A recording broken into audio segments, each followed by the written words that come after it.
देखिए एक खुशी के पल में एगो दुख समाचार आइल बा। शांति रहो भैया। हमनी के देश के धरोहर जाना माना हस्ती रतन टाटा जी का निधन हो गया। तो हम सभी से निवेदन करेंगे कि 1 मिनट के लिए सारे लोग मौन व्रत रख लें। इसके बाद कार्यक्रम को हम लोग आगे चलाएंगे।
बहुत बहुत धन्यवाद।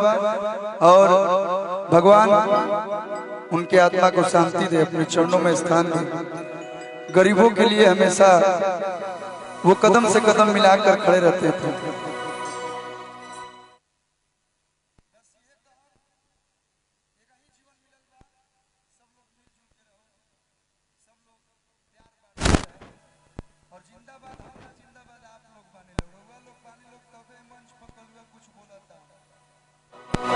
प्रेम से सेना वाली मैया की जय। चंद्रशेखर आजाद दुर्गा पूजा समिति द्वारा ये सुंदर सा कार्यक्रम जागरण के कार्यक्रम माता रानी कृपा समिति के हर एक सदस्य पैसे बनल रहो। रमेश भैया कितना तारीफ करे कम होगा। जितना बारे में आपके बारे में जितना बोलेंगे, जितने कलाकार आए हैं सारे लोग आप ही का नाम जपते हैं रांची में जब भी आते हैं तो, क्योंकि आपने वो सम्मान दिया है, वो प्यार दिया है। नहीं तो अमनियों के बहुत जगह कार्यक्रम करे जानी सो रात कोई बात बोला, लेकिन ये आपका स्नेह, ये आपका प्रेम और साथ ही बैठे हैं। अब हम लोग बोल सकते हैं कि हनुमान के रूप में हम लोग के गरीबों के मसीहा बैठे हैं सुधीर भैया, युवराज सुधीर सिंह जी, जो किसी परिचय के मोहताज नहीं है। और आज जितने कलाकार आए हैं, आपका छोटा सा भी फंक्शन होता है तो सारे कलाकार अपना कार्यक्रम छोड़ के आते हैं। समझिए ये आपने कमाया है। तो एक बार जोरदार ताली दोनों भैया लोग खातिर बजा दी लोग।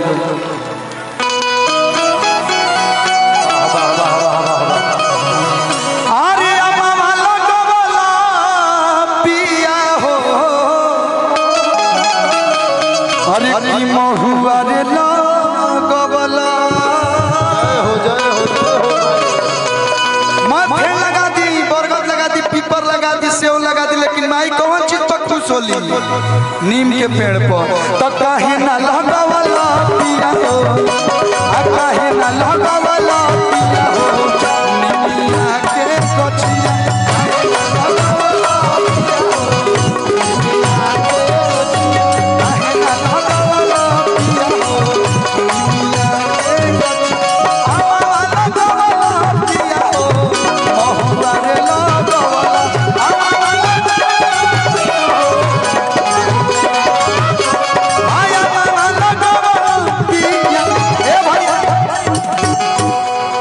तीनों जानी हो छोट छोटे बोलो है सालनी जी। वाह तार गजरा देख के कोई जना है बरा का छोड़ जय श्री राम जय माता। देखिए यही भोजपुरी ठाठ में कैसे कमर लगेगी तिया पतन। चार से ताली बजा के हेलो कैमरा में हेने मुहावा बाग लगता 3 गो खचा खचा हेने गो ना ऐसा बुझाता कि जयमाल करे आवत लोग साली जी शिल्पी जी हवास्ता जी दुल्हन शुभम हो अरे किया मावा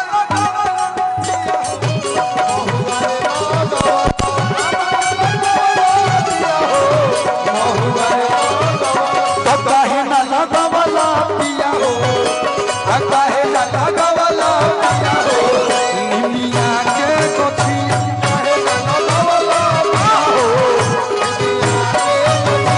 काहे ना लगावला पिया हो निमिया के कोठिया काहे ना लगावला पिया हो म्यूजिक ना T20 खत्म माई के भावे ना बरगद पिपरवा हो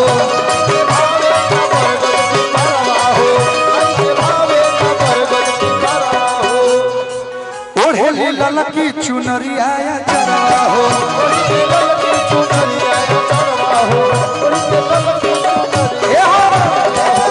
सुन लीजिए आप लोग अरे चंपा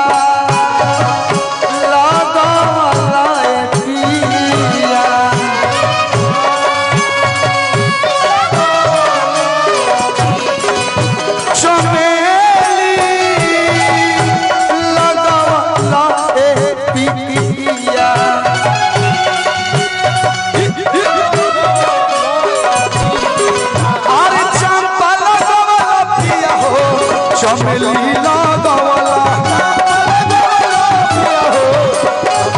अरे चंपा लगावला पिया चमेली लगावला भैया काहे ना लगावला पिया हो काहे ना लगावला पिया हो निमिया के बचिया पिया हो काहे ना लगावला पिया हो निमिया के गछिया काहे ना लगावला पिया हो निमिया के